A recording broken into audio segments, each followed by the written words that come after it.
the Golden Age of Islam. Beginning in the 8th century, it was an era of Islamic prosperity, blooming knowledge, and a newfound focus on the lands of the Middle East. Throughout this time, it was the city of Baghdad that would be birthed as the focal point of the Golden Age and of globally recognized learning and progress. Baghdad became a city of 1 million people, countless libraries packed full of manuscripts and books that were just aching to be studied by scholars from around the world who flocked to the Muslim capital. One of the most desired attractions to see once these foreigners arrived would be the Bait al-Hikmah, or the House of Wisdom. It was the largest library in the entire city and served as a remarkable influence for the contemporary advances in artistry, literature, astronomy, medicine, and more. With Baghdad's rulers, the Abbasid Caliphate, subsidizing scholars, scientists, and so forth who wished to come to the city for studies, it seems that there was nowhere to go but forward. The Golden Age of Islam was truly a sight to behold. But tragically, as some say, all good things must come to an end. In Baghdad's final years of glory, it was the Abbasid Caliphate that called the city its capital. The Abbasids were the third Islamic caliphate to rule the Middle East since the life of the Prophet Muhammad, after overpowering the Umayyad Caliphate in the mid-8th century. Their name derived from an uncle of the Prophet named Abbas, and the empire would rapidly grow to reach from Arabia to the Levant and Syria, North Africa, of course Iraq, and even farther. The Abbasids were a formidable force to be reckoned with, but when the Mongols came knocking, they would be put to an unexpected test. The Mongols were very different from the Abbasids. Unlike their counterparts, the Mongols were nomadic, pastoral people.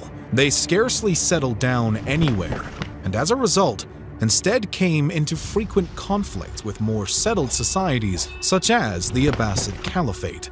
In these clashes, the Mongols were known for a particularly unique and rather brutal battle strategy, having been so pesky as to inspire the construction of the Great Wall of China. The Mongols were synonymous with many terror tactics, and if anyone ever heard clashing pots and pans or aggressive rattling of bells, it could quickly be assumed that they were about to become the next Mongol victim. Though they usually would offer an option of surrender to local rulers before launching an attack, if this offer was declined, mass destruction and bloodbaths were what generally followed. And while the Mongols weren't settlers, they still liked to conquer land and provide their roaming peoples with more space. Thus, when a man by the name of Temujin united the Mongols and took the name Genghis Khan, a chain reaction occurred that would end on the charred soil of Baghdad.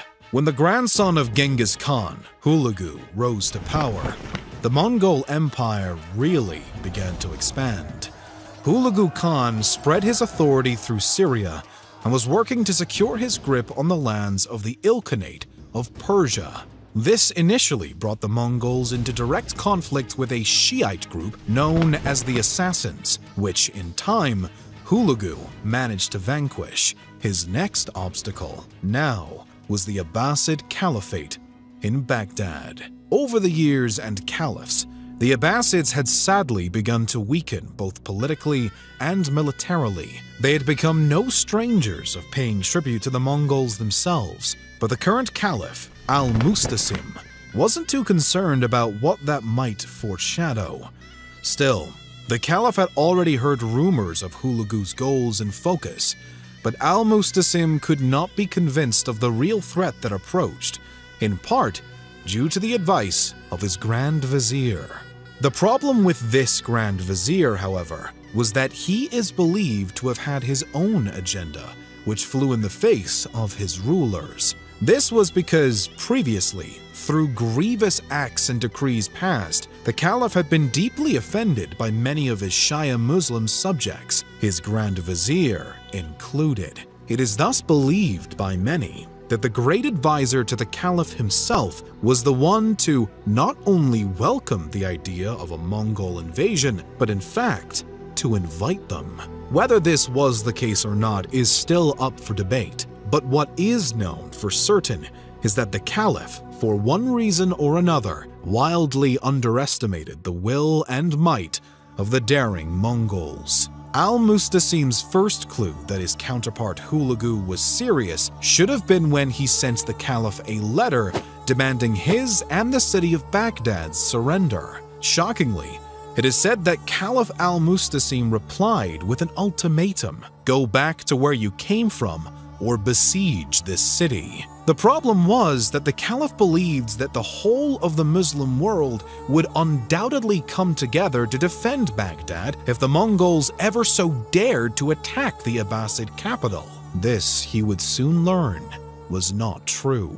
Thus, on January 29, 1258, to the awe of the Caliph, the Mongols laid siege to the great city of knowledge and the center of the Islamic Golden Age. The Abbasids had a weakened and poorly supplied army at the almost ready to face their attackers. Compared to what the Caliph had anticipated, the rest of the Muslim world was lukewarm in its response, and the Mongols were a warfare marvel. It only took a few days for Al-Mustasim to reconsider his earlier attitude and request to open negotiations with Hulagu.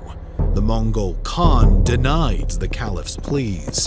When the Mongols offered a peaceful surrender, it was only a one-time offer, and that one time had already passed.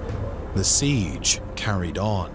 On February 10th, 1258, Caliph Al-Mustasim unconditionally surrendered. The Mongols accepted, and for the next 3 days, nothing happened. The anticipation of the citizens of Baghdad grew with each hour, but their anxiety would be nothing compared to the horrors that awaited them. On February 13th, Hulagu and his men entered Baghdad. The Mongols gave one warning on their way into the city, and it was given only to the Nestorian Christians, whom Hulagu gave this message: lock yourselves in your church and do not come out. It was his promise, likely because his own mother and favorite wife were Nestorian Christians, that if they obeyed, his men would not harm them. For the rest of Baghdad, however, there was no such mercy. A week of pillage and bloodshed followed. Not even the nobles of the city were spared. Roughly 3,000, to be precise, were executed. As for the Caliph, a couple of theories can be found as to what fate befell him.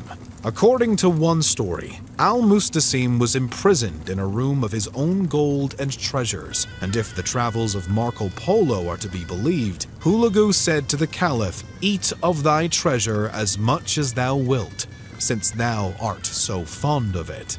It is then believed that Al-Mustasim eventually died of starvation, but this, nonetheless, contradicts the other tale, which insists that Hulagu believes that the spilling of royal blood on Baghdad's soil would bring about catastrophic consequences in the form of natural disasters. Thus, he had Caliph Al-Mustasim rolled into one of his own expensive rugs as to catch any spillage, and then trampled to death. Whatever the cause, the last ruler of the Islamic Golden Age and its capital met his end with the city he called home. The death toll of the entire catastrophe has been estimated to range from 90,000 to 1 million, including the army that in vain had defended the city border, and civilian men, women, and children.